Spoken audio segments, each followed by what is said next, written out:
pulling up, Uber black Cadillac, high heel boots and a sexy body full of tats. Baby's bad, oh baby's hella bad. After her there ain't no coming back. Wanna take a run at that. I think she's feeling me. Yon mga ka-best friend, welcome back na naman dito sa ating YouTube channel at Facebook page. Siyempre, sa video ito, panibagong vlog, panibagong araw na naman. Siyempre, sa araw na ito, meron tayong bagong i-review dito na unit ng Rusi. So, nandito tayo ngayon sa Rusi Tuguegarao, yan sa Benguet. So, yun, at ito yung ating i-review na unit, no? So, una tayo din sa kanyang gulong, no? So, ito yung gulong niya. Yan, nylon type yung kanyang gulong at yung sukat niya ay 90 by 80 by 14 and then tubeless na yun siya mga best friend. Yan, dito sa likod naman ay 100 by 80 by 14 din, so medyo mataba konti dito sa likod. At yun, dito tayo sa kanyang headlight, no? So yung fender niya, ito kung makita nyo talagang premium, napakakapal guys, oh. At dito logo ng Rusi. Yan, kung mapansin nyo ay yan, napakatibay guys ng kanyang fender, no? So yun mga ka-best friend, dito tayo sa kanyang color niya ay matte finish, no? Gray matte finish yung kanyang tsura. So akas ng dating guys, oh. So naka LED itong kanyang headlight, LED. Then ito yung kanyang signal light, LED rin na grabe guys ang angas. So naka-connect dito sa kanyang dim light. Ito pong line na to, yan po yung dim light niya. Yan, kung makita nyo merong line ng kulay red. Ito po yung line design niya para sa kanyang cover. So meron siyang black cover na design dito sa unahan. Yan. So ang speedometer nito guys ay naka-digital siya. Punta tayo dito sa kanyang handlebar. Yan. Ito po yung mga switches niya.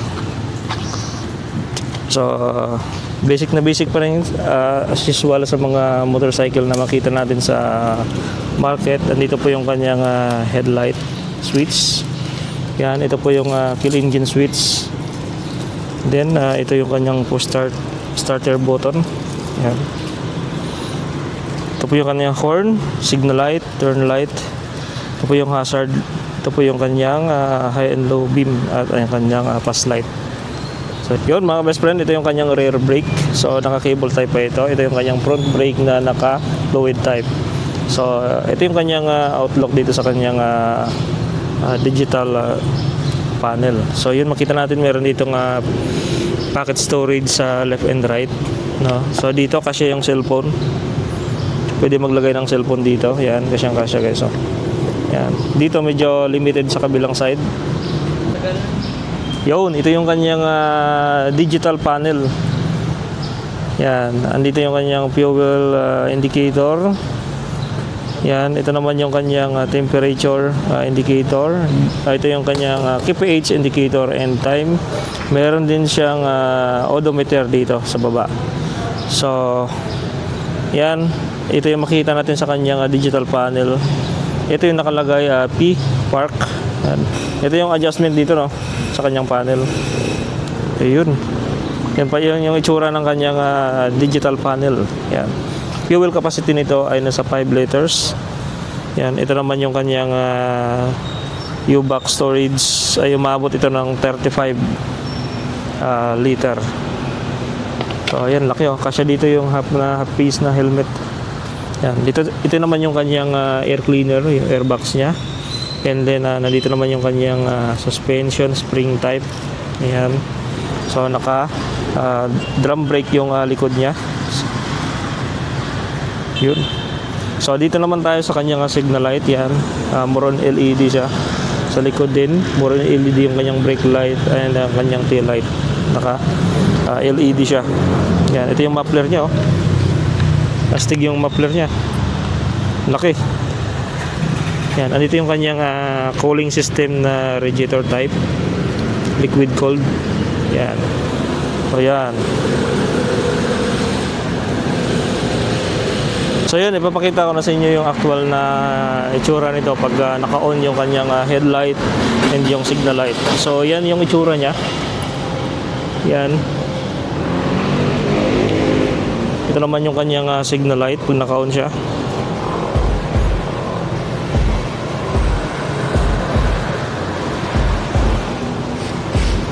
Yun, ito naman signal light sa likod, and then yung kanyang tail light, then brake light itong nasa gitna. Yan. Baby's bad, oh baby's hella bad. After her there ain't no. Okay, pag-usapan na naman natin yung price nito, kung magkano ba ito sa cash price, installment, and yan. Pag-usapan natin yung price niya. Dito yung price niya, guys. Yan, ito yung price niya. Meron itong cash na 75,000 at sa installment naman mag-down ka ng 5,000. Sa 36 months ay nasa 3,225, sa 24 months ay 4,350, sa 12 months ay 7,725, and then rebate siya ng 300. So yun po yung kanyang price. Ayun mga ka-best friend, Sparkle 150i, liquid type yung kanyang cooling system, tubeless, harapan likod tubeless. Yan, at naka more on LED. Ito yung kanyang signal light and brake light, and then yung kanyang panel ay digital panel na siya. So more on computerized na itong motor na to. Yun, thank you for watching mga ka-best friend. Siyempre pa-subscribe ng YouTube channel ni Sir Alfred Alama TV. Yun, pa-subscribe naman mga ka-best friend. So sa kanya lang kayo mag-inquire pagka mag-inquire kayo dito. So ano ba yung mga requirements Sir Alfred pagka kumuha nito? Barangay clearance lang, kumaker, tapos valid ID. Yun, barangay clearance, kumaker, and valid ID. So napakadali lang kunin. So apply nyo ng umaga, makukuha na pagkahapon. So mabilis lang yung proseso. Marami na yung ibang kulay, sir. Ayun. Kulay red. Yun. Ito yung variant color ng Sparkle 150. Meron siyang matte red, sir, no? Matte red. Ito, dalawa available. Itong isa, anong kulay ito? Brown. Matte brown? Oh, matte brown and matte blue. Yan, puro matte. Bakit walang blues? Puro matte lahat, no? Mas magumanda pa yung design niya pag matte yung kulay. Ayun. Yan. Kung gusto niyo naman na ibang unit, meron naman dito. Flash 150. Yan. Ito, iba-ibang kulay na. Mas pinastig yung kulay at design ng mga motor dito. Yan, TC 150, 125, 175 meron dito. Yan, gusto nyo karusa, pang pamilya, yun, meron din. Pang negosyo at pang service pa. Yun, thank you kay Sir Alfred. Magre-review rin natin si Sir Alfred eh.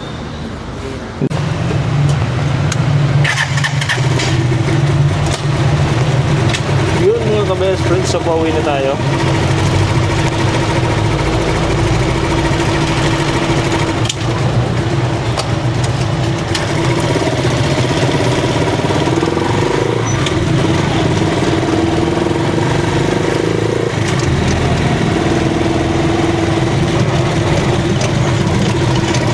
Yun, so nag-review tayo din ng motor ng Rusi. So merong bagong labas lang ngayon na FI. Ito yung tinatawag na Sparkle 150.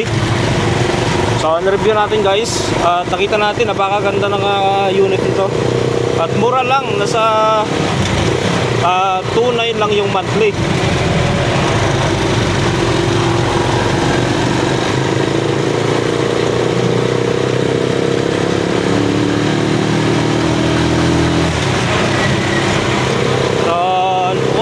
Ko sa kanya guys ay napaka maganda yung outlook niya, premium na yung cover niya, napakakapal, no? So kahit idiin mo hindi talaga lulubog yung kamay mo, unlike sa mga dating unit nila na maninipis yung cover. Pero ngayon talagang mas pinaganda na pinaporma. So hindi lang doon yung kanyang cover, no? Ay maganda yung pagkagawa. Yun, daming LTO dito.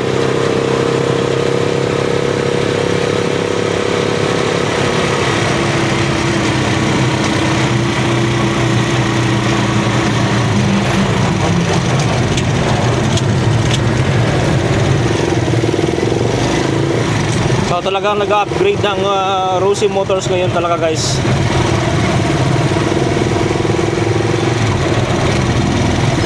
Yan guys, no, huwag nyo kalimutang i-subscribe yung ating channel at pakiclick po ng notification bell dyan sa baba.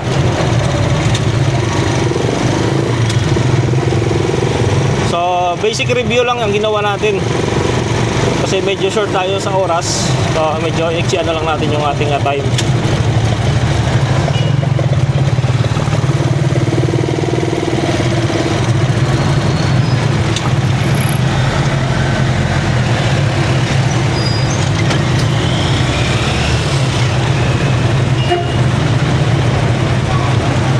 At syempre ay nandito tayo ngayon sa Diversion Road, Tuguegarao. No, pauwi na tayo. So galing tayo dun sa Rusi, Tuguegarao. At meron tayong motor na review doon. And then yun. At natapos na rin natin review yung unit na kung saan ay bagong dating sa Rusi, Tuguegarao. At napakagandang unit guys, no? So yun, sa mga followers natin dyan, thank you guys sa pag-follow ninyo sa ating channel, no? Yun. So pauwi na tayo guys. So medyo maulanin dito sa Tuguegarao City. Ayan, kitang-kita nyo medyo makulimlim dito.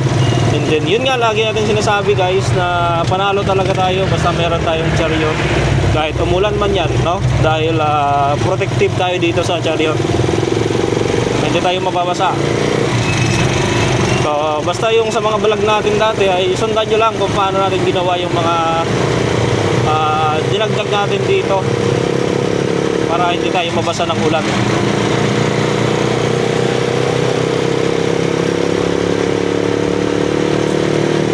Going tayo sa San Gabriel, Tuguegarao guys.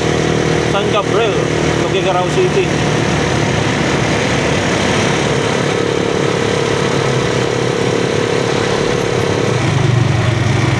Yun. Napakalamig ng panahon dito.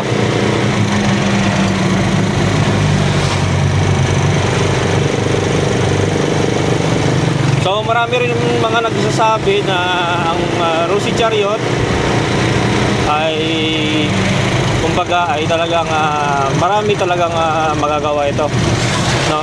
So kaya dumami rin yung mga gumagamit ng chariot dito dahil din sa atin na nagpo-promote din ng chariot at nagre-review kung ano yung mga magandang review. Ay, yun pala yung isang tropa natin nag-comment siya kung bakit daw yung kanyang chariot napakatakaw sa gas, no?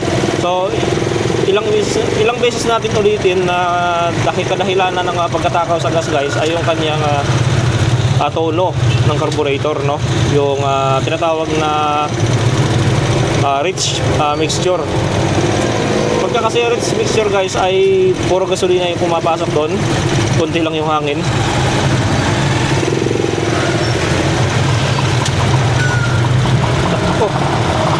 Traffic.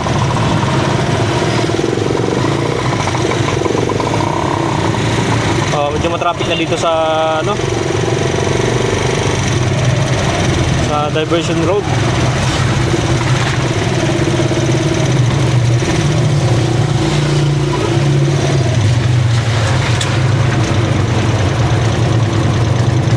Traffic.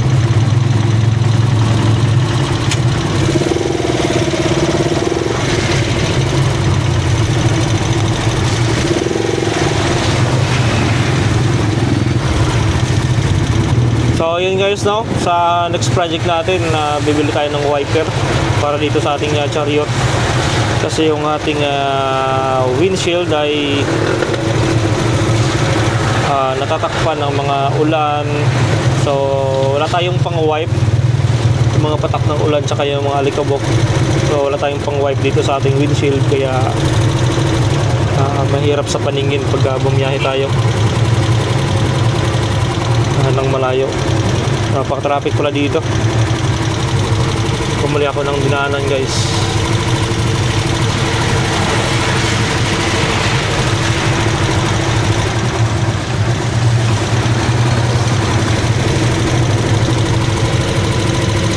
Ay, ma-enforcer ata. Hindi ma-traffic. Yun, ito po yung tamang minor ng ating chariot, no? Hindi gaano mataas, hindi rin mababa. Yan.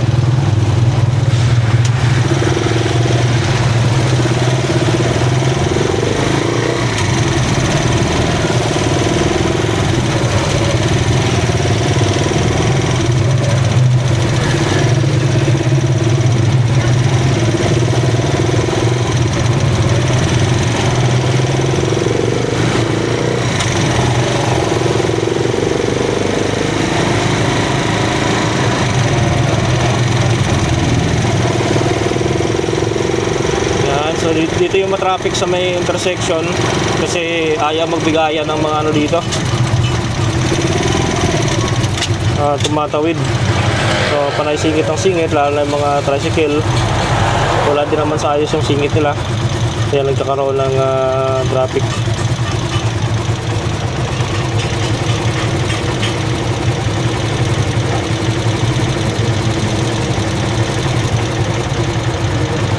So matipid din ito guys, itong chariot. So matagal na itong chariot ko, maabot na ito ng magdadalawang taon na. So napakatipid din.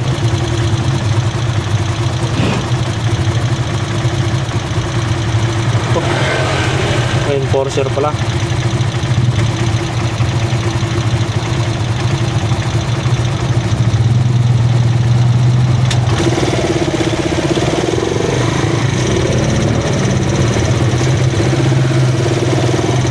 Maya-maya matraffic na yun dito.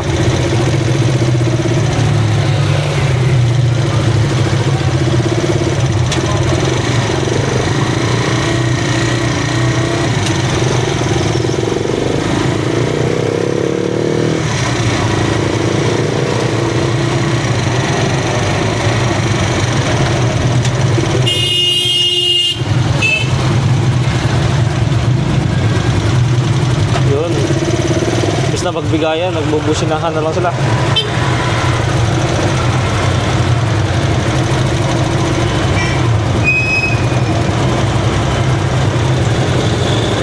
Woo!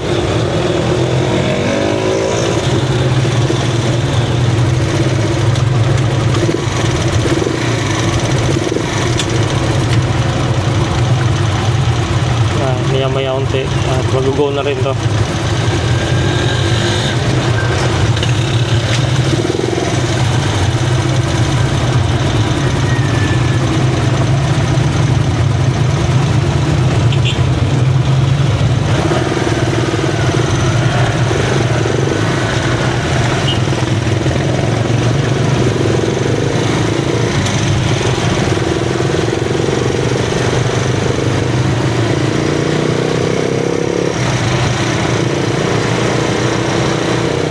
Dito na tayo sa SM City Tuguegarao guys. Isang stoplight pa ang ating tatawirin.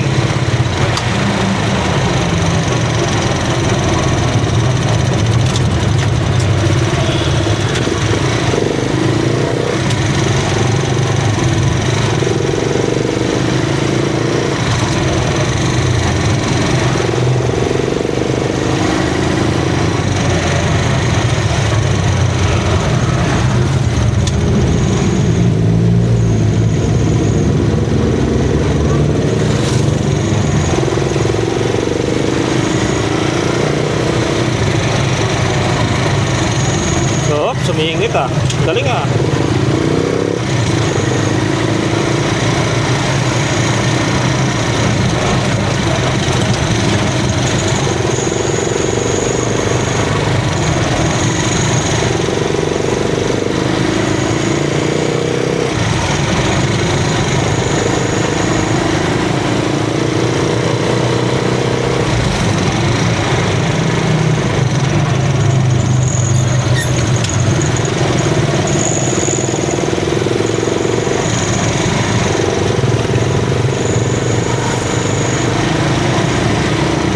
going to tayo, San Gabriel na guys.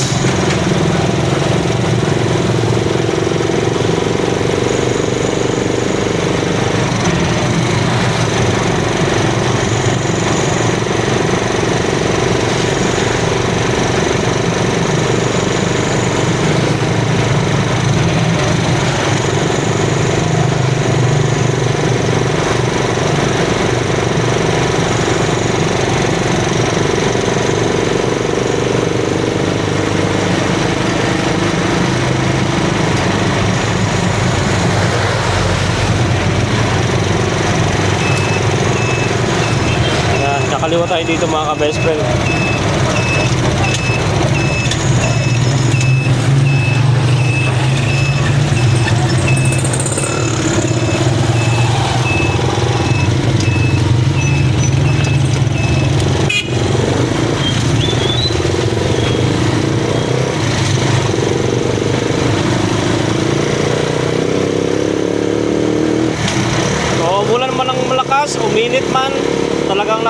tayo dito guys.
Ah, sige lang ah.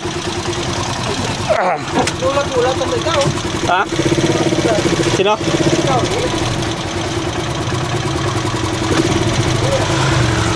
Sige lang.